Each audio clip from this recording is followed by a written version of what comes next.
కాశీ వాస్తు ప్రేక్షకులకి నమస్కారం. నా పేరు శ్రీనివాస్ కాసిరెడ్డి. నేను ఒక సాఫ్ట్వేర్ ఇంజనీర్గా పనిచేస్తున్నాను. దాంతోపాటు వాస్తుశాస్త్రంలో పరిశోధన చేస్తుంటాను. ప్రజలకి వాస్తుశాస్త్రంలో అవగాహన కలిగించడానికి ఈ యూట్యూబ్ ఛానల్ని స్థాపించడం జరిగింది. దానిలో భాగంగా ఇంతకుముందు చాలా వీడియోలు చేశాను. సో ఈరోజు చేయబోయే వీడియో ఏంటంటే తూర్పు ముఖద్వారం కలిగిన ఇల్లు ఎలా నిర్మించాలి. సో వాస్తవానికి ఏంటంటే తూర్పులో రోడ్డు ఉన్నప్పుడు ఎలా ఇల్లు ఎలా కట్టాలనేది ఇంకా కరెక్ట్గా ఉంటుంది. ఎందుకంటే తూర్పులో రోడ్డు ఉన్నప్పుడు తూర్పు ముఖ ద్వారమే కట్టాలని లేదు వాస్తవానికి పురాతన వాస్తు ప్రకారం. బట్ సరే ఏదేమైనా ఈరోజు టాపిక్లోకి వెళ్ళే ముందు సో విన్నపం, సో ఈ వీడియోలన్నీ షేర్ చేయండి, లైక్ చేయండి, మీ అభిప్రాయాన్ని కామెంట్స్ రూపంలో తెలియజేయండి. సో ఇంకా సబ్స్క్రైబ్ చేసుకునే వాళ్ళు ఉంటే సబ్స్క్రైబ్ చేసుకోండి. సో గంట నొక్కి నోటిఫికేషన్స్ ఆన్ చేసుకోండి. సో మీరు కామెంట్ చేసిన లేదా నోటిఫికేషన్స్ ఆన్ చేసుకున్నా లేదా సబ్స్క్రైబ్ చేసుకున్నా కూడా ఈ వీడియోస్ ఎక్కువ మందికి వెళ్తాయి. సో ఇంకా ఈరోజు ఏంటంటే సో తూర్పులో రోడ్డు ఉన్నప్పుడు ఎలా కట్టాలి. అయితే దీని రెండు పద్ధతులు ఉన్నాయి, పురాతన మరియు ఆధునిక పద్ధతి. సో ఏ పద్ధతి ప్రకారం అన్నది మనం రెండు రకాలుగా కూడా చూద్దాం ఈరోజు. సో ముందుగా ఏంటంటే పురాతన వాస్తు శాస్త్రం ప్రకారం సో తూర్పులో రోడ్డు ఉన్నప్పుడు ఇల్లు ఎలా నిర్మించాలన్నది ముందు చూద్దాం, తర్వాత ఆధునిక పద్ధతి ప్రకారం చూద్దాం. సో ఇప్పుడు మీరు స్క్రీన్లో చూడండి, ఇది కూడా నేను పూర్తిగా కంప్యూటర్లో చెప్పబోతున్నాను. ఎందుకంటే ఇలాంటి టాపిక్స్ కొన్ని కంప్యూటర్ మీద అయితేనే చెప్పడానికి అనువుగా ఉంటాయి. సో మీకు చూడడానికి కూడా ఈజీగా ఉంటుంది నేర్చుకోవడానికి. సో ఇప్పుడు ఏంటంటే సో పురాతన వాస్తు ప్రకారం తూర్పులో రోడ్డు ఉన్నప్పుడు ఇల్లు ఎలా కట్టాలన్నది సో ఈరోజు టాపిక్. సో ఫస్ట్ ఏంటంటే సో మనం ఇల్లు అనగానే గుర్తొచ్చేది ఏంటంటే మనకి సో ద్వారాలు. సో తూర్పు రోడ్డు ఉన్నప్పుడు ద్వారం ఎక్కడ పెట్టుకోవాలి, సో గేట్ ఎక్కడ పెట్టుకోవాలన్నది ముందు చూద్దాం మనం. సో మీకు ఇంతకుముందు చెప్పినట్టు సో ఉత్సంగ్, పూర్ణబాహు, సో ఈ రెండు కూడా ఇంటిలోకి ప్రవేశం అంట. అంటే గేట్ దగ్గర నుంచి మీ ముఖద్వారం వరకు ఎలా వెళ్తారన్న దాన్ని సో గృహ ప్రవేశం అంట. సో అందులో రెండు రకాలు, ఉత్సంగ్ మరియు పూర్ణబాహు. సో ఉత్సంగ్ అంటే ఏంటంటే సో మీ గేట్కి ఎదురుగా మీ యొక్క ముఖద్వారం దాన్ని ఉత్సంగ్ అంట. సో ఇది గేట్ అనుకోండి. సో గేట్కి ఎదురుగా ద్వారం పెట్టుకుంటే అది ఉత్సంగ్ అవుతుంది.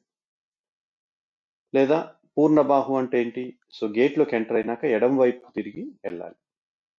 సో అంటే ఏంది, సో ఇక్కడ పెట్టేసుకొని గేటు, సో ఇల్లంతా ఇలా కట్టుకొని సో ఇలా గేట్ పెట్టుకోవాలి, ద్వారం పెట్టుకోవాలి. సో మీరు ఇలా ఎంటర్ అయినప్పుడు ఇలా ఎంటర్ అయ్యి కుడివైపుకి తిరిగి ఇలా వెళ్తారు. సో అంటే గేట్లో నుంచి తూర్పు ఆగ్నేయంలో నుంచి ఎంటర్ అయ్యి కుడివైపుకు తిరిగి దక్షిణ ముఖంగా ఇంటికి వెళ్తారు అనమాట. దక్షిణంలో ఉన్న ద్వారాల ద్వారా ఇంటికి వెళ్తారు. సో అది పూర్ణబాహు. సో ఈ రెండు పద్ధతుల ప్రకారం మనం గృహాన్ని నిర్మించుకోవచ్చు. సో అయితే ఏంటంటే సో ఫస్ట్ ఉత్సంగ్ చూద్దాం. సో ఉత్సంగ్ ఇంకా ఏంటంటే మీరు సో ఫస్ట్ ద్వార దేవతా స్థానాలు. సో అంటే ఏంటి, ద్వారాలు ఎక్కడ ఉండాలన్న దానికి ఇక్కడ మనకి ఏంటంటే దేవతా స్థానాలు ఉంటాయి.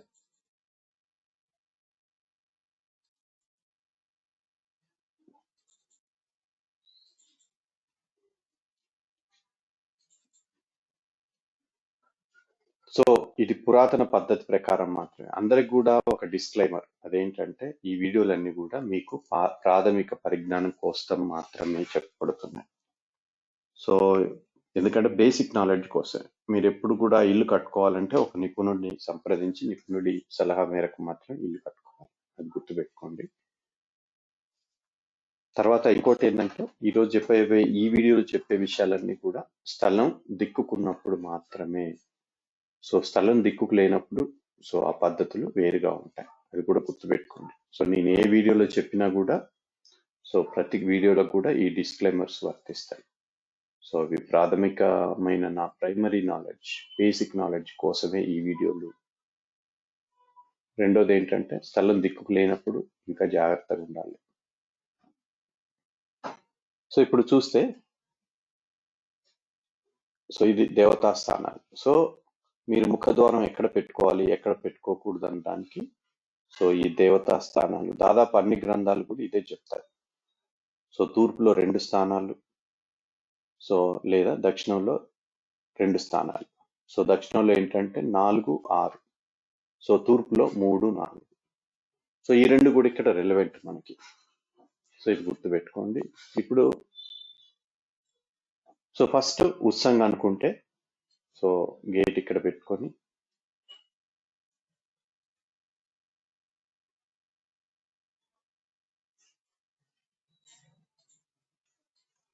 గేట్ ఎక్కడ పెట్టాలి?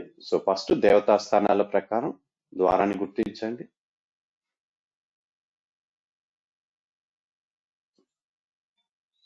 తూర్పులో 3 లేదా 4 పెట్టుకోండి. 5 చూడండి, 5 వద్దని చెప్పారు.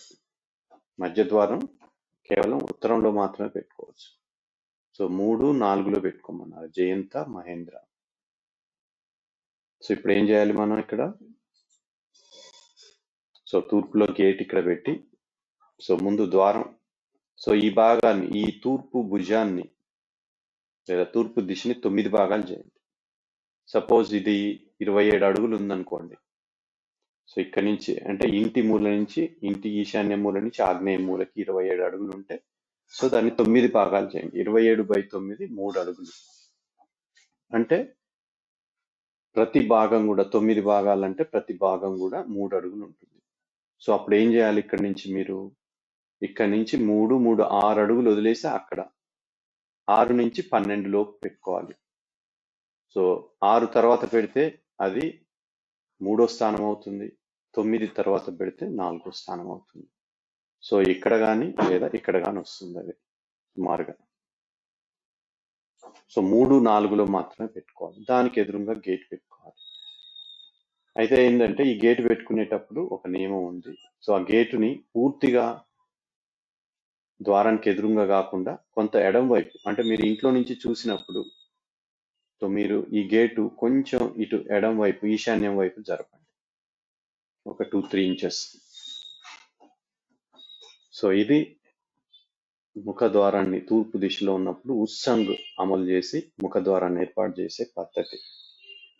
అయితే ఏంటంటే ఇది ఋషులందరూ కూడా ఆమోదించలేదు దీన్ని. ఉత్సంగ్ అంత మంచిదేం కాదు గ్రంథాల ప్రకారం. గ్రంథాల ప్రకారం మంచిది ఏంటంటే పూర్ణబాహు. ఇప్పుడు రెండో పద్ధతి చూద్దాం. రెండో పద్ధతి ఏంటంటే ఇది చూడడానికి మనకు ఆధునిక పద్ధతి ప్రకారమే అనిపిస్తుంది, కొంచెం దగ్గరగా అనిపిస్తుంది. సరే, రెండో పద్ధతి పూర్ణబాహు. పూర్ణబాహు ఏంటంటే ఎడం వైపు తిరగాలని చెప్పా గేట్ ఎంటర్ అయినాక, గేటు ద్వారా. అప్పుడు ఏం చేస్తాం? తూర్పులో రోడ్డు ఉన్నప్పుడు తూర్పు ఆగ్నేయంలో గేట్ పెట్టుకోవాలి. మీరు ఇలా గేట్ పెట్టుకోండి. ఇంటిని ఏం చేయాలి? ఇంటిని ఇలా జరుపుకోవాలి, ఈశాన్యం వైపు జరుపుకోవాలి. ఇంత ముందు వీడియోలు కూడా చెప్పాను, ప్రాచీన గ్రంథాల ప్రకారం, పురాతన వాస్తు ప్రకారం మీకు దక్షిణంలో మరియు పడమరలో కూడా ఖాళీ స్థలం ఎక్కువ ఉండొచ్చు. అది గ్రంథాలలో ఉన్నది మాత్రమే చెప్తున్నాను. బట్ దాని ఫలితం ఏంటన్నది అది వేరే సంగతి. ఓకే, నేను ఎప్పుడు కూడా ఆధునిక వాస్తునే రిఫర్ చేస్తాను మీకు ఎవరికైనా సరే, అది కూడా గుర్తుపెట్టుకోండి. బట్ గ్రంథాల్లో ఏముంది, ఇది ఎందుకు చెప్తున్నాను అంటే ఆధునిక పురాతన వాస్తు ప్రకారం ఏముందో కూడా మీరు తెలుసుకుంటే. కొంతమంది ఏం చేస్తున్నారంటే పురాతన వాస్తు అని చెప్పేసి దానిలో లేనివి కూడా మీకు అంటగడుతున్నారు. ఓకే, అది మీరు తెలుసుకుంటే అలా మోసపోయే అవకాశం ఉండదు. చాలా విషయాలు గ్రంథాల్లో లేనివి కూడా పురాతన వాస్తు పేరుతోటి అంటగడుతున్నారు. అప్పుడు మీరు ప్రాచీన వాస్తు, ఆధునిక వాస్తు రెండిట్లో బేసిక్ నాలెడ్జ్ ఉందనుకోండి, అప్పుడు మిమ్మల్ని ఎవరు కూడా మోసం చేయలేరు. సరే, ఇంకా వస్తే ఇలా పెట్టుకోవాలి. ఇంకో విషయం ఏంటంటే ఇందాక మర్చిపోయాను నేను, ఏ దిక్కులో వరండా మెయిన్ డోర్ పెట్టినా సరే అక్కడ వరండా పెట్టాలి మీరు. వరండానే కాదు, ఆ బాహ్య ద్వారం ఎక్కడ ఉంటుందో, వరండా ముఖ ద్వారం వైపే కాదు, బాహ్య ద్వారం ఎక్కడ ఉంటుందో అక్కడల్లా కూడా వరండా పెట్టాలి. సో ఇక్కడ కూడా వరండా పెట్టాలి అంటే నాకు చెప్పడం ఉత్సంలో కూడా మీరు వరండా ఏర్పాటు చేసుకోవాలి తూర్పులో. ఇప్పుడు ఇక్కడ చూసినా సరే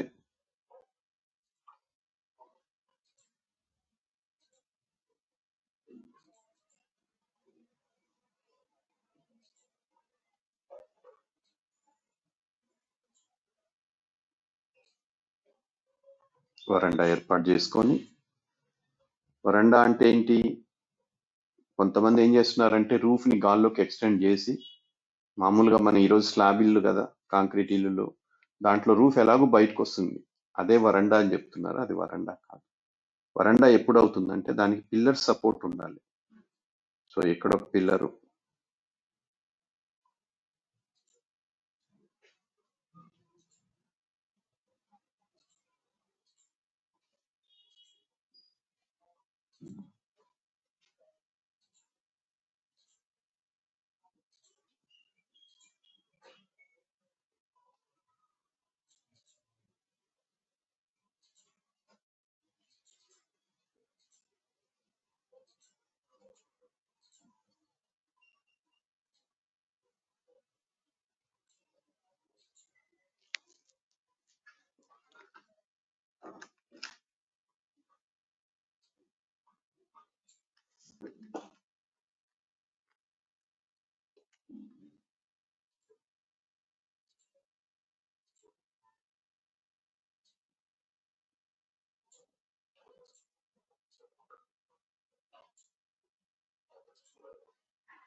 ఇలా వరండా ఏర్పాటు చేయాలి.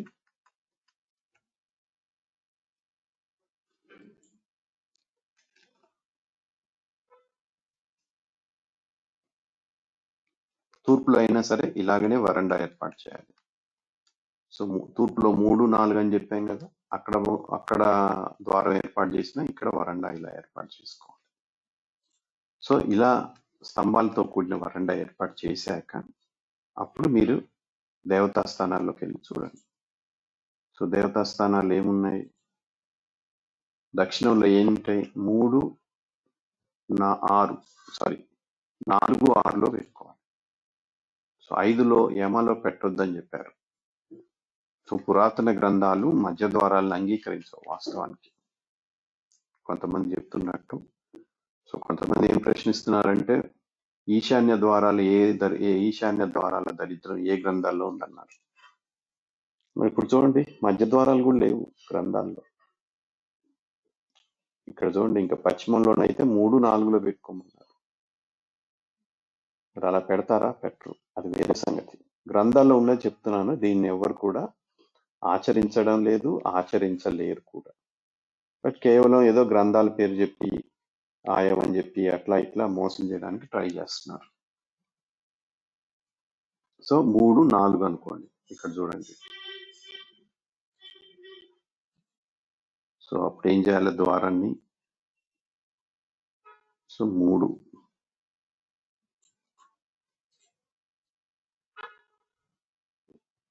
ఇక్కడ వస్తుంది సుమారుగా.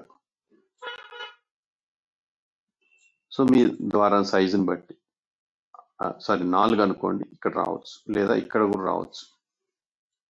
ఇక్కడ అనుకోండి, ఇక్కడ 5 వస్తుంది మధ్యలో.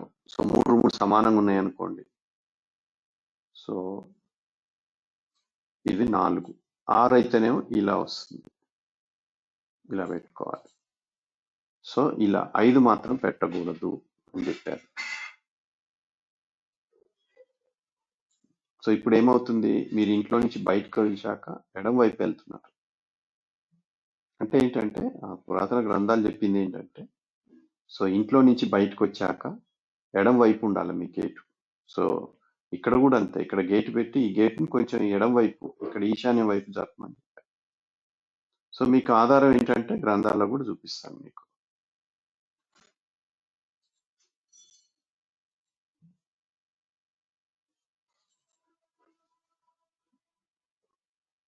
ఇది చూడండి, ఇది మయవాస్తు శాస్త్రం బుక్ కవర్ పేజ్ కూడా చూపిస్తాను మీకు. సో ఈ ఇది రచన వచ్చి గోరస వీరభద్రాచార్యుల వారు. సో ఇక్కడ శ్లోకంతో సహా వివరించారు. విప్రాణం ప్రాజ్ముఖం వాస్తు గృహం స్వాత్ దక్షిణ ముఖం. సో ప్రహరీ దాటి స్థలంలోకి ప్రవేశించు ద్వారము తూర్పు దిశ యందున్న, అంటే తూర్పు దిశ అంటే రోడ్డు తూర్పు వైపు ఉన్నప్పుడు అందు నిర్మించిన ఇంటికి దక్షిణ సింహద్వారం ఉంచుట ప్రశస్తము. ఓకే, సో ఇప్పుడు ఇంకో ప్రాబ్లం కూడా వస్తుంది మనకి. ఇలా కడితే ఇక్కడ చూడండి, తూర్పు, పడమర, ఉత్తరం, దక్షిణం. ఇక్కడ దక్షిణంలో ఎక్కువ ఖాళీ ప్రదేశం వచ్చింది, సో పడమరలో కూడా ఎక్కువ రావచ్చు. బట్ ఇలా కట్టుకోవడానికి పురాతన గ్రంథాల్లో అవకాశం ఉంది. ఈరోజు ఆధునిక వాస్తుశాస్త్రం దీనికి ఒప్పుకోదు. తూర్పు ఉత్తరాల్లో తక్కువ ఖాళీ ప్రదేశం ఉండాలని చెప్తుంది. సో దీనికి ఏంటంటే నిన్న 2 ఆధారాలు కూడా చూపిస్తాను. దీనికి ఖాళీ ప్రదేశం కూడా ఇంపార్టెంట్. సో గ్రంథాల ప్రకారం ఏముందో చూపిస్తాను మీకు. ఇక్కడ చూడండి,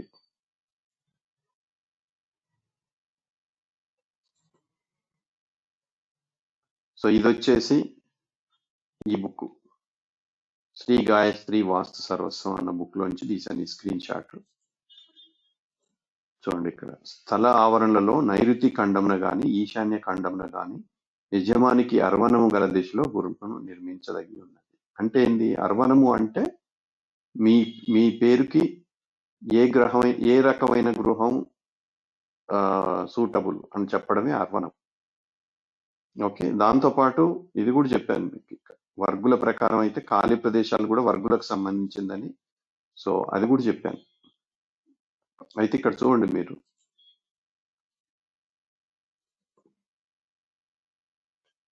సో ఇక్కడ ఏంటి, ఇక్కడ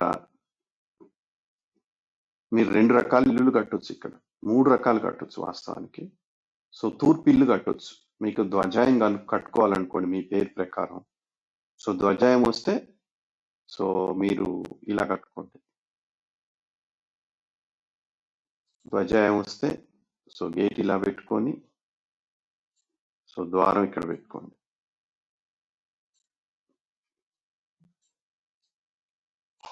అప్పుడు ఇల్లు తూర్పు ఇల్లు కట్టుకోవాలి మనం. అంటే తూర్పుకి ఇలా, తూర్పు ఇల్లు అంటే ఏంటో చెప్పాను ఆల్రెడీ ఇంతకు ముందు కూడా, మళ్ళీ చెప్తున్నాను. తూర్పు ఇల్లు అంటే స్థలం యొక్క తూర్పు భాగంలో కట్టిన ఇల్లు. సో ఇది చూడండి, తూర్పుకు దగ్గరగా ఉంది ఈ ప్లేస్, ఈ ఇల్లు. సో ఇది తూర్పు ఇల్లు. ఇలా కట్టుకోవచ్చు, లేదా దీన్ని ఇలా కూడా కట్టుకోవచ్చు. మీరు ఇలా కట్టి ఇలా కూడా పెట్టుకోవచ్చు.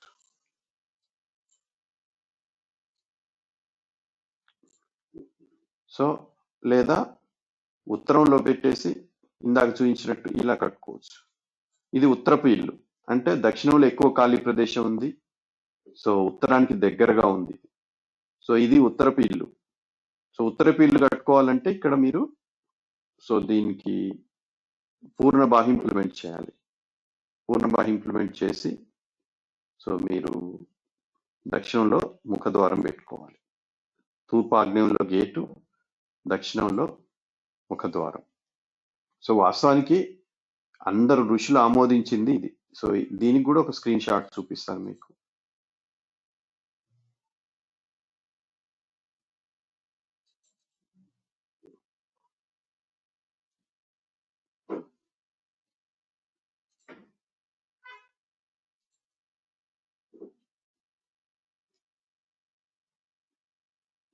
ఇక్కడ చూడండి, తూర్పులో గేట్ ఉంటే దక్షిణ సింహద్వారం పెట్టుకోవాలని చెప్పి మయవాస్త్రం ఉంది. సో ఇది అన్నిటికంటే ఉత్తమమైంది ఏది, పూర్ణబాహు. బట్ పూర్ణబాహు మరి ఎందుకు ఇంప్లిమెంట్ చేయరు అన్నది వాళ్ళు పండితులే చెప్పాలి, పురాతన పండితులు. సో పురాతన పండితులు ఏం చేస్తున్నారంటే కేవలం పడమరలో గేటు పడమరలో రోడ్డు ఉన్నప్పుడు మాత్రమే పూర్ణబాహి ఇంప్లిమెంట్ చేస్తున్నారు, ఇంకెప్పుడు ఇంప్లిమెంట్ చేయట్లే. సో దక్షిణంలో రోడ్డు ఉన్నప్పుడు కూడా పూర్ణబాహి ఇంప్లిమెంట్ చేయొచ్చు మీరు పురాతన గ్రంథాల ప్రకారం, బట్ ఎవరు ఇంప్లిమెంట్ చేయరు. సో మరి గ్రంథాల్లో ఉన్నది వాళ్ళు ఎందుకు పాటించరు అన్నది వాళ్ళే చెప్పాలి. దేవతా స్థానాలు కూడా ఎవ్వరు పాటించరు. సో ఏం చేస్తున్నారంటే ఆ దేవతా స్థానాలు అవి ఉట్టి టైం పాస్ అనమాట. దేవతా స్థానాలు అయితే చివరికి తీసుకెళ్లి దేవతా స్థానాలు అన్ని చెప్తారు, చివరికి తీసుకెళ్లి మధ్యలో ద్వారం పెడతారు. ఇంకా దేవతా స్థానాలతో పని ఏంటి, దిక్కులతో పని ఏంటి అన్నది వాళ్ళే చెప్పాలి. సో అంటే ఏంటంటే, సో మీరు ఇంకో ఏంటంటే ఆయన కూడా, సో ఇక్కడ చూసినప్పుడు ఏంటంటే మీరు ఫస్ట్ మీరు ఇక్కడ 3 రకాల ఆయాలు వచ్చేట్టు కట్టుకోవచ్చు మీకు తూర్పు రోడ్డు ఉన్నప్పుడు. సో తూర్పు ఇల్లు కట్టుకోవచ్చు, పడమర ఇల్లు కట్టుకోవచ్చు, ఉత్తరం ఇల్లు కట్టుకోవచ్చు, దక్షిణం ఇల్లు కట్టకూడదు. ఎందుకంటే దక్షిణం ఇల్లు కడితే మనకి ఇది వస్తుంది, మన దాన్ని హీనబాబు వస్తుంది కాబట్టి. ఓకే, సో కాకపోతే ఏంటంటే చాలా మంది కడతారు. అదేంటంటే ఇంక వీళ్ళంతా చాలా మంది పురాతన శాస్త్రంలో ఉన్నది. వాస్తవానికి పురాతన వాస్తులో ఉన్నట్టు పూర్తిగా ఇల్లు కడితే సర్వనాశనం. ఇంకా చాలా మంది పాటించరు, చాలా మంది నన్ను ప్రశ్నిస్తుంటారు. సో వాస్తుని మీరు పురాతన వాస్తుని ఎందుకు విరుద్ధంగా చేస్తా ఉంటారు, అట్లా మాట్లాడుతూ ఉంటారు. నేను మాట్లాడడం కాదు, మీరు ఎవరైనా పురాతన వాస్తుని సపోర్ట్ చేసే వాళ్ళైతే దాన్ని ఆచరించమని చెప్తాను, ఆచరించి చూపేయమని చెప్తాను. ఇంకా గొడవే ఉండదు కదా. మీరు పాటించినప్పుడు దాని గురించి మాట్లాడేది. తర్వాత ఆధునిక వాస్తుని విమర్శిస్తుంటారు, మళ్ళీ దాంట్లో ఉన్నాయే పాటిస్తారు. సో ఇలా పెడితే ఆధునిక వాస్తు ఒప్పుకోదు. తూర్పు ఆగ్నేయంలో గేట్ ఎట్టి పరిస్థితుల్లో ఒప్పుకోదు. మరి ఆధునిక వాస్తుశాస్త్రులు కూడా పెట్టరు దాన్ని, పురాతన పండితులు కూడా పెట్టట్లేదు. మరి అంటే దాని అర్థం ఏంటి? సో ఇలా 2 రకాలుగా కట్టవచ్చు. సో తూర్పులో రోడ్డు ఉన్నప్పుడు సో తూర్పు ఇల్లు, ఉత్తరం ఇల్లు, పడమర ఇల్లు కట్టుకుని, సో దక్షిణంలో ఖాళీ ఉండేలాగా పూర్ణబాహ్యం ఇంప్లిమెంట్ చేయొచ్చు, లేదా తూర్పులో ఖాళీ తక్కువ పెట్టి ఉత్సంగు, లేదా ఇల్లు అంతా పడమర వైపు కట్టి కూడా ఉత్సంగి ఏర్పాటు చేసుకోవచ్చు. సో ఇది పురాతన గ్రంథాల్లో ఉన్నది.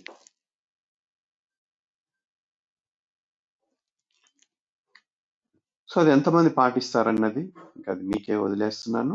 సో నా ఆలోచన ఎప్పుడు కూడా, నా సలహా అయితే ఆధునిక వాస్తుని పాటించండి. మీరు ఎప్పుడు కూడా సో ఈ గ్రంథాల పేరుతో గ్రంథాల్లో ఏముందన్న దాని గురించి వరి మాకండి, వరి అవ్వద్దు.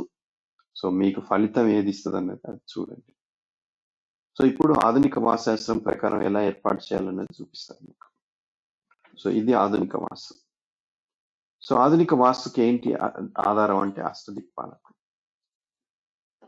సో ఇప్పుడు తెలుసుకోండి, మీరు ఒకసారి ఆలోచించుకోండి, బేరీజ్ వేసుకోండి. సో ఆధునిక వాస్తులో అష్టదిక్కులు ఉంటాయి. అష్టదిక్కుల ప్రకారం వాస్తు ఉంటుంది, చాలా సులభంగా ఉంటుంది. తర్వాత దాని వల్ల కష్టాలు నష్టాలు కూడా మనం ఎక్స్ప్లెయిన్ చేస్తున్నాం, ఎటువంటి దోషం ఉంటే ఎటువంటి నష్టం కలుగుతుంది. బట్ పురాతనంలో ఎలా ఉంటుంది, పురాతన వాస్తులో ఇక్కడ ద్వారం పెడితే ఇంకొకటి అవుద్ది, దాని పక్కన దిశలో ద్వారం పెడితే ఇంకోటి ఏదో అవుద్ది. సో ఇట్లా చెప్పారు, ఒకదానికోదానికి పొంతన ఉండదు. సో గ్రంథాలు ఇంకా ఒక విషయం కూడా నేను ఎప్పుడు చెప్తుంటాను, అదేంటంటే పురాతన గ్రంథాలన్నీ కూడా ఋషులు రాసినవి కావు. అది కూడా గుర్తుపెట్టుకోండి. ఇప్పుడు గౌరు తిరుపతి రెడ్డి గారు, ముద్రగడ రామారావు గారు ఎలా రాశారు, ఇంతకుముందు కూడా చాలా రాశారు అలా గ్రంథాలు. సో అందుకే ఒకదానికోదానికి పొంతన ఉండదు. బట్ ఇప్పుడు ఆధునిక వాస్తులకు వచ్చిన అడ్వాంటేజ్ ఏంటంటే అది ఎటువంటి దోషం ఉంటే ఎటువంటి నష్టం జరుగుతుందో చెప్తాం మనం. సో ఇక్కడ ఆధునిక వాస్తు చూడండి, సో అష్టదిక్పాలకులు ఉంటారు. సో ప్రాచీన వాస్తులో నేను ఒక ప్రశ్న అడిగాను, ప్రాచీన వాస్తుశాస్త్రంలో అష్టదిక్పాలకుల పాత్ర ఏంటి అని. ఇంతవరకు ఎవరు సమాధానం చెప్పలేదు. సో ఇప్పుడైనా చెప్పొచ్చు, ఎవరికైనా తెలిసి ఉంటే. గ్రంథాల ప్రకారం అష్టదిక్పాలకుల పాత్ర ఏంటి వాస్తుశాస్త్రంలో, అది ఇంతవరకు చెప్పట్లేదు ఎవ్వరు. ఇంకేంటంటే గ్రంథాల్లో కూడా కనపడరు. అష్టదిక్పాలకులు ఏమయ్యారో తెలియట్లేదు గ్రంథాల్లో కూడా. సో ఆధునిక వాస్తుశాస్త్రం ఇక్కడ చూడండి మనకి. సో ఎనిమిది దిక్కులు ఉన్నాయి. నాలుగు దిక్కులు మొత్తం కలిపితే 8 దిక్కులు ఉన్నాయి. ఈశాన్య దిశలో ఇక్కడ దోషం కలిగితే ఎటువంటి నష్టాలు ఉంటాయి, ఇక్కడ కానీ ఇక్కడ కానీ. లేదా వాయువ్య దిశలో దోషాలు ఉంటాయి, ఎట్లాంటివి జరుగుతాయి, ఇక్కడ కానీ ఇక్కడ కానీ. సో నైరుతిలో, ఆగ్నేయంలో, అలాగే దక్షిణంలో, పడమరలో, ఉత్తరంలో ఈ 8 స్థానాల్లో దోషాలు జరిగితే ఎటువంటి నష్టాలు ఉంటాయి ఒకటే. ఇంకా సో నా బుక్ లో కూడా అదే వివరించాను. ఉదాహరణకి ఇక్కడ వాయువ్యంలో దోషం జరిగితే ఎట్లాంటి నష్టాలు, అవన్నీ ఒకే రకం ఉంటాయి. చాలాసార్లు వాళ్ళు మా ప్రాబ్లమ్స్ ఇవి అని చెప్పినప్పుడు నేను ఊహిస్తాను కూడా వాళ్ళకి ఈ దిశలో దోషం ఉండొచ్చు అని. ఉదాహరణకి వాళ్ళు ఫోన్ చేసి మాకు కోర్టు కేసులు కానీ, లేదా కుటుంబ తగాదాలు, కుటుంబ కలహాలు, విడాకులు, ఇట్లాంటి సమస్యలు వచ్చినాయి అని చెప్పినప్పుడు వెంటనే నాకు వాయువ్య దిశలో ఏదైనా దోషాలు ఉండొచ్చు అన్న అనుమానం కలుగుద్ది నాకు వెంటనే. అలాగే బాగా తీవ్రమైన అనారోగ్యం అనగానే ఆగ్నేయం వైపు వెళ్తాం. సో ఈశాన్యం అనగానే సో పిల్లలు పుట్టకపోవడం, లేదా డెత్. సో డెత్ అనే నైరుతిలో కూడా జరగవచ్చు. ముఖ్యంగా చిన్న వయసులో పిల్లలు చనిపోవడం లేదా పుట్టకపోవడం, ఇలాంటి సమస్యలు ఉన్నాయంటే ఈశాన్య దోషం అనుకుంటాం. లేదా యజమాని మరణం, యజమాని ప్రవర్తనలో దోషాలు, ఇట్లాంటి ప్రాబ్లమ్స్, యజమానికి తీవ్రమైన అనారోగ్యం ఉంటే నైరుతి ప్రాబ్లం అని. సో ఇట్లా మనం చాలా వరకు చెప్పొచ్చు. సో స్త్రీలకు సమస్యలు, ఇంట్లో పురుషులకు సమస్యలు అయితే తూర్పులో ప్రాబ్లం, స్త్రీలకు సమస్యలు ఉత్తరంలో ప్రాబ్లం. సో ఇట్లా మనం కొంతవరకు అంచనా వేయవచ్చు, కొంతవరకు కాదు. కొన్ని అయితే వాయువ్య దోషాలు అయితే మీకు చాలా ప్రస్ఫుటంగా కనిపిస్తాయి. సో వాయువ్య దిశలో మానసిక రుగ్మతలు ఉంటాయి అనుకోండి, సో ఖచ్చితంగా ఆ ఇంట్లో వాయువ్య దిశలో దోషాలు ఉండి తీరుతాయి. ఆ దోషాన్ని సరిచేయగానే మీకు వాళ్ళు వెంటనే మంచిగా అవుతారు. ఒక 2-3 monthsలో మీకు ఎటువంటి వైద్యం కూడా అవసరం లేదు. సో అట్లాంటి స్థితిలో ఉన్నాం ఈరోజు ఆధునిక వాస్తుశాస్త్రం అనేది. ఆధునిక వాస్తుశాస్త్రం ఏదో అట్లా వర్కనే పాపులర్ అవ్వలేదు చాలా మంది అనుకుంటున్నట్టు. అదేదో లక్గానే కాదు, వీళ్ళు వచ్చి మధ్యలో ద్వారం పెట్టగానే ఏదో జరిగిపోతుంది, సో వాస్తుశాస్త్రాన్ని ఉద్ధరిద్దాం, మేము మళ్ళీ పురాతన కాలానికి వాస్తుశాస్త్రాన్ని తీసుకెళ్తాం అని చెప్పి పురాతన ఆధునిక వాస్తు రాకముందు పురాతన వాస్తు ప్రకారమే కట్టుకునే వాళ్ళు, మధ్య ద్వారాలు పెట్టుకునే వాళ్ళు, నేను చెప్పినట్టు పూర్ణబాహు ఇంప్లిమెంట్ చేసేవాళ్ళు. సో అవన్నీ చాలా ప్రాబ్లమ్స్ వచ్చినాయి, అందుకే ఆధునిక వాస్తు వైపు వెళ్ళారు. సో ఆధునిక వాస్తు తర్వాత కూడా కొన్ని ప్రాబ్లమ్స్ ఉన్నాయి, అప్పుడు ఏం చేయాలి? ఆ సమస్యల్ని సాల్వ్ చేసుకుంటే, అందుకు కారణాలు తెలుసుకుంటే అయిపోతుంది కదా, మళ్ళీ వెనక్కి వెళ్ళకూడదు. అది తెలుసుకోవాలి చాలా మంది కూడా. మేము మళ్ళీ పురాతన కాలానికి వాస్తుశాస్త్రాన్ని తీసుకెళ్దామని చెప్పి బయలుదేరాడు. ఏమైంది? బయలుదేరి లాస్ట్కి ఈరోజు చెప్పినవి మళ్ళీ ఒక 6 నెలల తర్వాత మార్చేస్తున్నారు. లాస్ట్ గ్రంథాలు వదిలేశారు వాళ్ళే, ఎవరైతే గ్రంథాల గురించి మాట్లాడారో. ఈరోజు గ్రంథాలు కాదు, మా గురువులే ముఖ్యం అంటున్నారు. మేము అడిగాం, ఈశాన్య ద్వారాలు ఎక్కడున్నాయని అడిగారు వాళ్ళు. నేను గ్రంథాలు చదివి నేను అడిగాను కొన్ని ప్రశ్నలు, ఇవన్నీ మీరు చేసేవి కూడా గ్రంథాల్లో లేవు కదా, లేదా మీరు గ్రంథాల్లో ఉన్నాయి కూడా పాటించట్లేదు కదా అంటే, సో గురువుల దగ్గర నుంచి నేర్చుకుంటాం అంటున్నారు. గురు పరంపరాట. మరి ఏ గురు పరంపరో మరి వీళ్ళకి చెప్పాలి వాళ్ళే. ఏ గురువు దగ్గర, మరి వాళ్ళ గురువునే వచ్చి చెప్పమనండి. వాళ్ళ గురువులు ఉన్నారా? మరి పోనీ పలానా గురువు గారు అన్నది చెప్పాలి. చాలా సులభంగా కూడా ఉంటుంది నియమాలు. సో వాస్తుని ఎప్పుడు కూడా ముందుకు తీసుకెళ్ళాలి, వెనక్కి కాదు. అది అది ఎంత చెత్త స్టేట్మెంట్ అంటే, నేను వాస్తుశాస్త్రాన్ని వెనక్కి ఋషుల కాలానికి తీసుకెళ్తామంటే. సో ఆ రోజు సెప్టిక్ ట్యాంక్ ఉందా, వాటర్ హెడ్ ట్యాంక్ ఉందా, ఎలా పెడతారు? ఈ రోజైనా ఎలా పెడుతున్నారు? సో ఆధునిక వాస్తుశాస్త్రజ్ఞులు పరిశోధన చేసి కొన్ని చెప్పారు. సో దాని ప్రకారం సెప్టిక్ ట్యాంక్, ఓవర్ హెడ్, దాన్ని సరిగ్గా చెప్తారా? మళ్ళీ దాన్ని కూడా మోడిఫై మ్యానిపులేట్ చేసి చెప్తారు. సో కాబట్టి అట్లాంటి వాళ్ళ నుంచి జాగ్రత్తగా ఉండాలి. సో ఇప్పుడు ఏంటంటే, సో తూర్పులో రోడ్డు ఉన్నప్పుడు ఇల్లు ఎలా కట్టాలన్నది మనం చూద్దాం. సో తూర్పులో రోడ్డు ఉంటే సింపుల్, పురాతన గ్రంథాల ప్రకారం, ఆధునిక వాస్తు ప్రకారం మనం సో ఎప్పుడు కూడా ఉచ్చం నీచం అని ఉంటుంది. సో ఇక్కడ చూడండి, ఏ వైపు అయితే మనకి ఒకవేళ 2 ద్వారాలు ఉన్నాయనుకోండి, సో మధ్య ద్వారం పెట్టకూడదు. సో 3 ద్వారాలు ఉన్న వైపు మధ్య ద్వారం పెట్టుకోవచ్చు అని చెప్పాను. సో ఇక్కడ సో ఉచ్చ నీచాలు, సో ద్వార నిర్ణయం గురించి ఒక వీడియో చేశాను, ఆ వీడియో ఒకసారి చూడండి మీరు. సో ఇప్పుడు ఏంటంటే మీకు సో సగమే ఉచ్చ భాగం ఉంటుంది, గదికైనా సరే ఆ దిక్కుకైనా సరే. అంటే ఏంటి, సో ఈ గదిని సగభాగం చేసి, సో ఈ సగం నుంచి ఇక్కడ వరకు ఎక్కడైనా ద్వారం పెట్టుకోవచ్చు. ఇక్కడైతే ఏంటి, సో ఈ గదిని సగం చేసి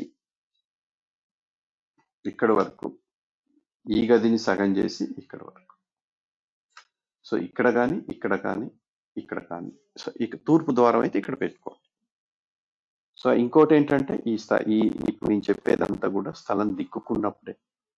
సో దిక్కుకు లేనప్పుడు దాంతో పాటు కొన్ని మార్పులు జరుగుతాయి, అది కూడా తెలుసుకోవాలి మీరు.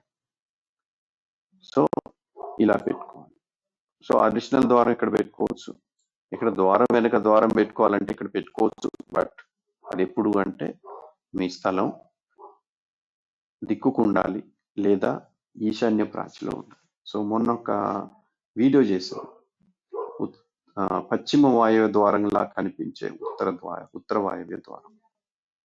సో స్థలం దిక్కుకున్నప్పుడు ఉత్తర వాయువ్యం ఇక్కడ ఉంటుంది. బట్ మీ స్థలం తిరుగుంది అనుకోండి, అంటే సో ఇలా ఉండాల్సిన ఉత్తరం ఇలా ఉండాలి, మామూలుగా ఉత్తరం ఇలా వచ్చింది అనుకోండి, అప్పుడు ఏమవుతుంది, ఇక్కడ ఉండాల్సిన ఉత్తర వాయువ్యం కొంచెం ఇటువైపు వస్తుంది. సో అప్పుడు ఇక్కడ ద్వారం పెట్టారనుకోండి, ఇక్కడ ఏమొస్తుంది ఇక్కడ, సో అప్పుడు ఇక్కడ ద్వారం పెడితే అది ఉత్తర వాయువ్య ద్వారం అవుతుంది. సో అది మీకు ఒక వీడియో కూడా పెట్టాను, పశ్చిమ వాయువ్య ద్వారంలా కనిపించే ఉత్తర వాయువ్య ద్వారం అని. సో ఆ వీడియో చూడండి. ఇది చాలా మంది సఫర్ అవుతున్నారు ఇట్లాంటి వీడియోలు, ఇట్లాంటి ద్వారాల వల్ల. సో ఇలా ఉంటే చాలా తీవ్రమైన మానసిక రుగ్మతలు తలెత్తుతున్నాయి. సో ఇది పూర్తిగా ఉత్తర వాయువ్య ద్వారం ఇచ్చే ఫలితాన్ని ఇస్తుంది ఇది. సో అలాంటప్పుడు ఏంటి, ఇక్కడ ద్వారం పెట్టుకోవద్దు మీరు. ఇంకా ఏంటి, స్థలం ఆగ్నేయ ప్రాచిలో ఉన్నప్పుడు, అంటే తూర్పు, ఇక్కడ ఉండాల్సిన తూర్పు ఇటు వస్తుంది. అంటే ఏంటి, మీ ఇంటికి తూర్పు వైపు చూసినప్పుడు మధ్యలో కాకుండా కొంచెం ఎడం వైపు వస్తుంది అనమాట సూర్యుడు లేదా తూర్పు. అప్పుడు దాన్ని ఆగ్నేయ ప్రాచిలో ఉందంటాం. సో అప్పుడు ఇక్కడ ఉండాల్సిన ఉత్తర వాయువ్యం కొంచెం ఇటువైపు వస్తుంది. సో ముఖ్యంగా ఒక 5-10 డిగ్రీలు తిరిగింది అనుకోండి, అప్పుడు ఇక్కడ ద్వారం పెడితే అది ఉత్తర వాయువ్య ద్వారం అవుతుంది. ఓకే, సో నేను చెప్పాను అప్పుడు వాయువ్యం ఈ దిశలో కలిగితే ఒకే రకమైన నష్టాలు ఉంటాయి. నా బుక్ లో కూడా ఈ 8 రకాల దోషాలే చెప్పాను నేను.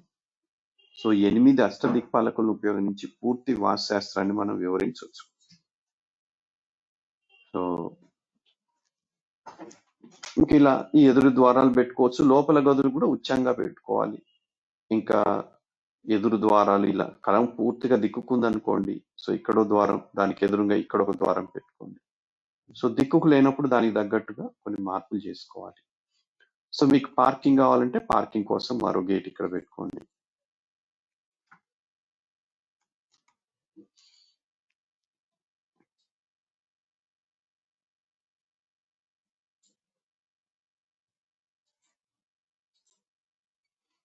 సో పార్కింగ్ కోసం ఇక్కడ గేట్ పెట్టుకోండి. సో ఇలా ఇంకా సెప్టిక్ ట్యాంకు ఇట్లాంటివన్నీ కూడా సో దానికి సంబంధించిన స్థానాల్లో పెట్టుకోవాలి. గుర్తుపెట్టుకోండి, మీ స్థలం దిక్కుకు లేనప్పుడు సెప్టిక్ ట్యాంక్ స్థానము ఇవన్నీ కూడా మారిపోయే అవకాశం ఉంది. సో తర్వాత కిచెన్ ఇక్కడ వస్తుంది, మాస్టర్ బెడ్రూమ్ ఇక్కడ, ఇవన్నీ చాలా మందికి తెలిసే ఉంటుంది అవి సహజంగానే. సో తర్వాత ఏంటంటే ఇక్కడ ఒకటి మర్చిపోయాం మనం, సో కిచెన్ ఇవి కూడా మారిపోతాయి వాస్తవానికి. కిచెన్ బావి కూడా పురాతన గ్రంథాల ప్రకారం కొన్ని పద్ధతులు ఉన్నాయి. సో ఇది మళ్ళీ పురాతన గ్రంథాల ప్రకారం చెప్తున్నాను ఇక్కడ నేను. సో ఉదాహరణకి మీరు బావి ఎప్పుడు కూడా ఇంటి వెనకాల పెట్టుకోమని చెప్పాడు విశ్వకర్మ. వెనకాలంటే వాస్తవానికి ఏంటంటే తూర్పులో ఉందనుకోండి, సో తూర్పులో ఉత్సంగమలు చేశారు మీరు ఫర్ ఎగ్జాంపుల్.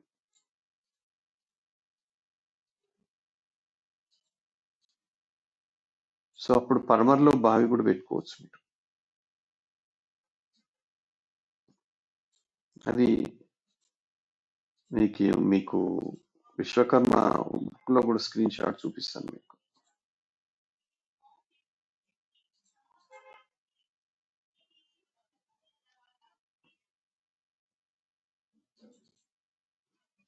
సో విశ్వకర్మ వాస్తుశాస్త్రంలో పశ్చిమాన కూడా బావి ఉండవచ్చునని తెలపబడింది. తర్వాత ఖాళీ స్థలం గురించి కూడా చూడండి. సో నవీనులు అంటే మోడర్న్ వాస్తు, ఆధునిక వాస్తు ప్రకారం సో నైరుతి, పడమర, దక్షిణంలో తక్కువ ఖాళీ ఉండాలి. బట్ విశ్వకర్మ మాత్రం ఏ ముఖ ద్వారమునకైనను ఇంటి ముందర అధిక ఖాళీ స్థలం ఉండాలి, ఇంటి వెనుక తక్కువ ఖాళీ స్థలం. సో ఇంటికి ఇరుపక్కల తగినంత ఖాళీ స్థలం అని చెప్పారు. సో అంటే ఏంటి? సో ఇదొక పద్ధతి. ఒక పద్ధతి ఏంటంటే మీకు ఆయాన్ని బట్టి మీకు ఖాళీ ప్రదేశం, ఇంటి పేరుని బట్టి ఖాళీ ప్రదేశం. సో రెండోది ఏంటి? విశ్వకర్మ ప్రకారం ఏ వైపు రోడ్డు ఉంటే ఆ వైపు ఎక్కువ ఖాళీ ప్రదేశం. ఓకే, సో అంటే దానికి కూడా సంబంధం ఉంటుంది మీకు, ఆయానికి కూడా. సో ఇంటి పేరుని బట్టి ఖాళీ స్థలం ఏర్పాటు చేయాలి, అది కూడా అది దీనికి కూడా కొంత సంబంధం ఉంది. సో ఇక్కడ చూస్తే మీరు పురాతన గ్రంథాల ప్రకారం సో ఇట్లా కట్టుకొని తూర్పులో పడమరలో బావి పెట్టుకోవచ్చు, బట్ ఎవరు పెట్టరు ఈరోజు. సో శ్రీ గాయత్రి వాస్తు దాంట్లో చూపించినట్టుగా మీరు ఈ ఆయాన్ని బట్టి కూడా ఖాళీ ప్రదేశాలు ఏర్పాటు చేసుకోవచ్చు. అంటే ఏంటంటే సో ఆధునిక వాస్తు ప్రకారం తూర్పు ఉత్తరాల్లో ఎక్కువ ఖాళీ ఉండాలన్నది స్ట్రిక్ట్ రూల్. బట్ పురాతన గ్రంథాల్లో సో అది పెద్దగా ఇంపార్టెంట్. అయితే ఏంటంటే మీరు ఎటువైపు పెట్టినా పిచాచ స్థానం వదిలేయాలి. అంటే ఇల్లు మొత్తం పూర్తిగా హద్దు మీద కట్టకూడదు. ఇలా పిచాచ స్థానం అంటే ఏంటి? ఇక్కడి నుంచి సో ఇక్కడికి కొలిసామనుకోండి, 9 భాగాలు చేయాలి కొలిసి. ఆ 9 భాగాల్లో ఒక భాగం ఇక్కడ వదిలేయాలి. అలాగే ఇక్కడి నుంచి ఇక్కడికి కొలిసి 9 భాగాలు చేసి ఆ 9 భాగాల్లో ఒక భాగం ఇక్కడ. సో చుట్టూ కూడా దాన్ని 9 ఒక భాగాన్ని పిచాచ స్థానం అంట. చుట్టూ కూడా ఆ పిచాచ స్థానం వదిలేసి కట్టుకోవచ్చు పురాతన గ్రంథాల ప్రకారం. బట్ ఆధునిక వాస్తు ప్రకారం సో అది ఎట్టి పరిస్థితిలో కేవలం తూర్పు ఉత్తరాల్లోనే ఖాళీ ఉండాలి. సో ఇప్పుడు మీకు అర్థం ఏంటుంది? సో వీటి రెండింటి మధ్య తేడా. చాలా మంది ఏంటంటే కేవలం ఆయం కోసమే పురాతన వాస్తు గురించి మాట్లాడుతూ ఉంటారు. ఆయం అన్నది ఎందుకంటే మోసం చేయడానికి అవకాశం ఉంటుంది ఆయంలో. సో ఆయంలో ఏయో పనికిరాని లెక్కలన్నీ ఉంటాయి. ఇంకా నేను ఆ రకంగా ఆయం కడతా, నేను ఈ రకంగా ఆయం కడతానని చెప్పి ప్రగల్భాలు పలికే అవకాశం ఉంటుంది ఆయంలో. మిగతాదంతా టెక్నికల్ గా మనకు కనిపిస్తుంది. బట్ ఆయం లెక్కలు ఎవడికి తెలియదు. ఆ లెక్కలు అన్ని పిచ్చి పిచ్చి లెక్కలు, పనికిరాని లెక్కలన్నీ ఉంటాయి అందులో.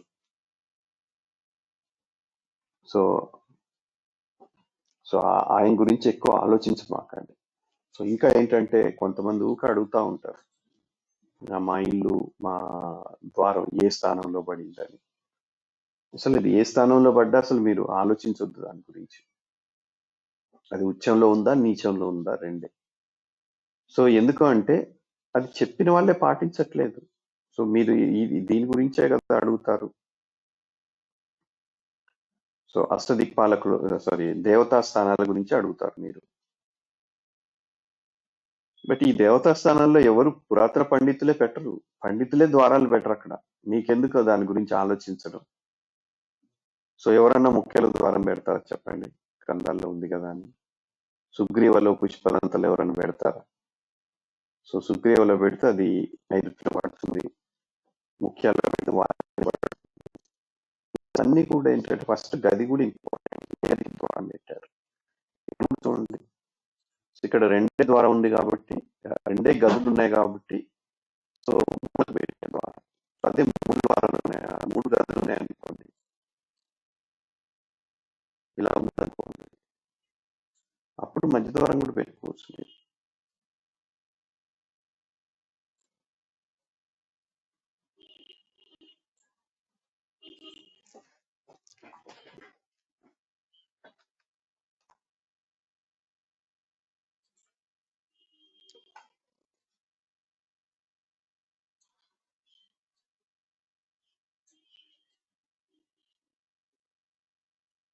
ఈ గదికి ఉచ్చి భాగం,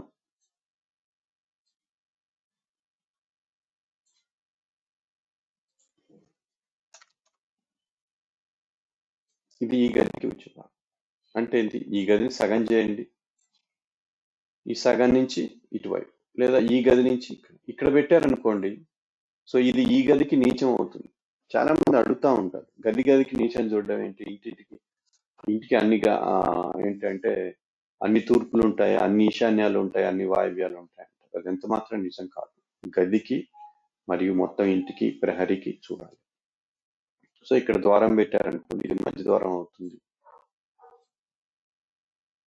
ఓకే, అప్పుడు ఇక్కడ ఉండే ద్వారం ఇక్కడ మధ్య ఈశాన్య ద్వారం పెట్టుకోండి. ఎందుకంటే ఈశాన్యం గదికి ఎప్పుడు కనీసం ఒకటన్న బాహ్య ద్వారం ఉండాలి. ఇది కూడా తీసేయండి, కన్ఫ్యూజన్ లేకుండా. సో ఇక్కడ ఒక ద్వారం పెట్టుకోండి, ఇదేమో ఈశాన్య ద్వారం ఇది. సో ఈశాన్య ద్వారం ఎక్కడ పెట్టవచ్చు, ఈ గదిని సెంటర్ చేసి పెట్టండి, లేదా ఈ గదికి ఇటు జరిపి ఈశాన్యం వైపు, పూర్తిగా ఈశాన్యం వైపు కాకుండా ఒక 9 inches గ్యాప్ ఇచ్చి పెట్టండి. సో చిన్న గది అనుకోండి, ఇంకా కార్నర్లోనే వస్తుంది. కొంచెం పెద్ద గది అయితే సో మీరు కార్నర్లో డోర్ పెడితే చూడడానికి బాగుంటుంది. సో మధ్య గది ఎప్పుడు కూడా కొంత గ్రాండ్గా కనిపిస్తుంది. సో ఈ గది పెద్దగా ఉంది అనుకోండి, ఈ గదికి ఈశాన్యం గదికి సెంటర్ చేసి ఇక్కడ పెట్టండి. సో ఈ గది పెద్దగా ఉన్నప్పుడు చూడడానికి కూడా బాగుంటుంది, దానికి డెకరేషన్ అదంతా చేయడానికి వీలుగా ఉంటుంది. సో కార్నర్లో ఉంటే ఆ డోర్ అక్కడే కార్నర్ ఉంటుంది, మనకి దానికి ఎక్కువ డెకరేషన్ చేయడానికి అవకాశం ఉంటుంది. సో ఇలా పెట్టుకోండి. ఇంకా ఇప్పుడు స్థలం దిక్కుకుంటే ఎదురు కూడా ద్వారాలు పెట్టుకోవచ్చు మీరు. సో దీనికి ఎదురుగా ద్వారం పెట్టుకోండి ఇక్కడ.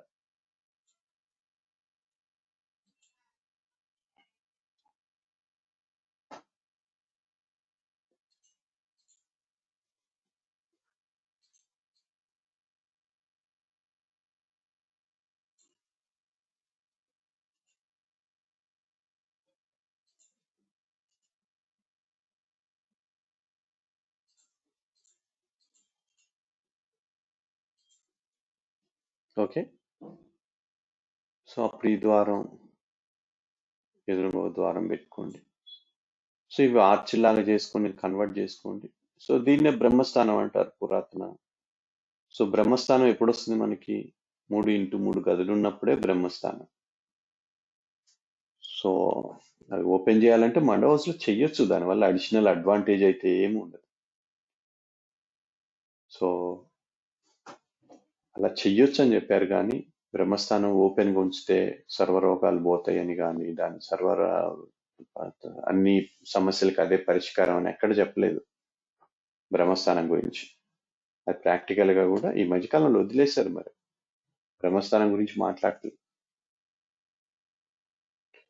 సో తర్వాత ఇదంతా ఎప్పుడు, సో మీకు ఇలా పెట్టుకోండి, ఈ ద్వారం ఇక్కడ ద్వారం పెట్టాం కాబట్టి దీనికి ఎదురు ఇలా పెట్టుకోండి. సో ఈశాన్య గదికి ఎప్పుడు కూడా బాహ్య ద్వారం ఉండాలి. సో లోపల గదుల ఆర్గనైజేషన్ అంతా ఇంకా డిఫరెంట్. సో మీకు ఇక్కడ దీని పెద్ద ఇది. సో ఇదేంటంటే 3 గదులు ఎప్పుడు కూడా, సో మన ఇల్లు సరిపోయేంత పెద్దగా ఉన్నప్పుడు, సో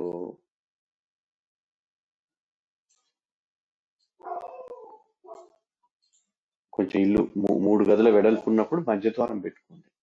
సో 2 గదులు ఉన్నాయి అనుకోండి ముఖ భాగంలో, సో ఈశాన్యం గదిని సగ భాగం చేసి ఉచ్చ దిశలో పెట్టుకోండి.